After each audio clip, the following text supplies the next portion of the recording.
আসসালামু আলাইকুম। মানে আমার কাছে একটু আশ্চর্য লাগছে যে ঘটনাটা কেমনে ঘটলো। তার মানে মাঝে, মাঝে এখানে চমক তৈরি হয়। আজকে কক্সবাজারের যেই ঘটনা, এই ঘটনা কিন্তু একটা ভিন্ন বার্তা দিচ্ছে।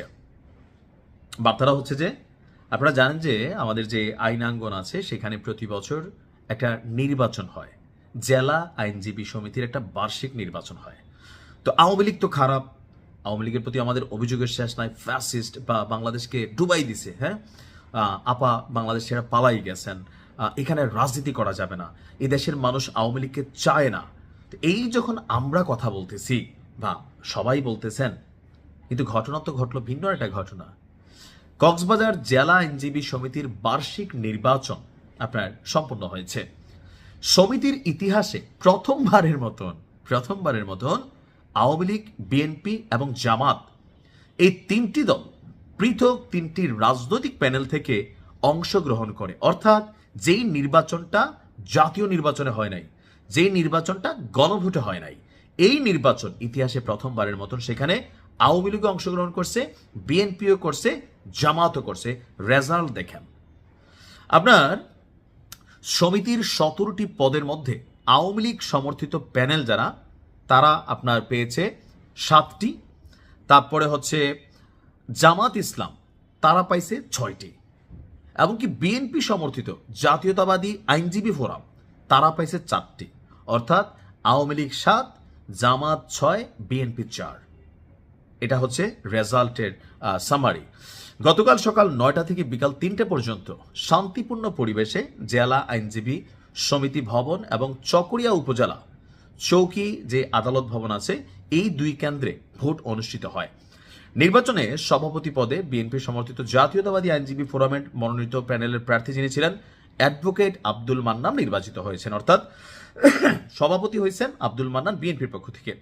তার নিকটতম প্রতিদ্বন্দ্বী ছিলেন জামাত ইসলাম সমর্থিত প্যানেলের অ্যাডভোকেট আমির হোসাইন।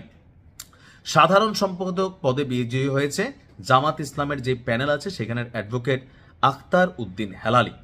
তার নিকটতম প্রতিদ্বন্দ্বী ছিলেন সাধারণ সম্পাদক পদে আওয়ামী লীগ সমর্থিত যে প্যানেল আছে সেটার অ্যাডভোকেট মোহাম্মদ নুরুল হুদা।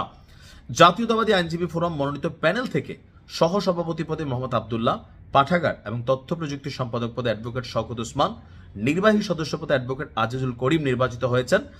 আর এই প্যানেলে 17টি পদের বিপরীতে 16 জন প্রার্থী দিয়ে 4টি পদে জয়ী হয়। এখন টোটাল গিয়া সিটের সংখ্যা আপনার আওয়ামী লীগ বেশি পাইল, আর মোট ভোটার ছিল 948 জন। এর মধ্যে কক্সবাজার কেন্দ্রে 861 জন এবং চকরিয়া কেন্দ্রে 87 জন ভোটার ছিলেন। অর্থাৎ মোট 892 জন যারা আছেন এখানে সদস্য, তারা ভোট দিয়েছেন। আর 17টি পদের বিপরীতে 47 জন চূড়ান্ত প্রার্থী প্রতিদ্বন্দ্বিতা করেন। আর এই প্রথমবার 3টি দল সেখানে নির্বাচন করেন। তো নির্বাচন নিয়ে এখানে আপনার কোনো ধরনের কোনো কি বলা হয় যে নেগেটিভ কোনো সিচুয়েশন অথবা অপ্রীতিকর ঘটনা ঘটেনি। তো গত বছরের নির্বাচনে আবার বিএনপি সমর্থিত প্যানেল আপনার 9টি পদে, জামাত পাইছিল 6টি, আওয়ামী লীগ পাইছিল 2টা। এবার আবার বিএনপি চলে গেছে 3-এ, বাট বড় পদগুলো তারা পাইছে। কি পয়েন্ট যেগুলো, আওয়ামী লীগ চলে আসছে মানে পদের জায়গায় বেশি, বাট বড় বড় পদগুলো সেগুলো পায় নাই। এখন এটা হচ্ছে আইনজীবীদের মধ্যে আর কি যেটা হয়েছে। তো দেখা যাক কি হয়। ভালো করে চললে মানুষ একসময় তার রাগ গোসা কমে যায়। আর যদি যে গত 2-3 দিন আগে বলছিলাম যে তারেক জিয়ার কাছে একটা আবদার ছিল আওয়ামী লীগের, যে যদি একটু স্পেস দেয় বিএনপি, তাহলে তারা ভালো হয়ে রাজনীতি করবে।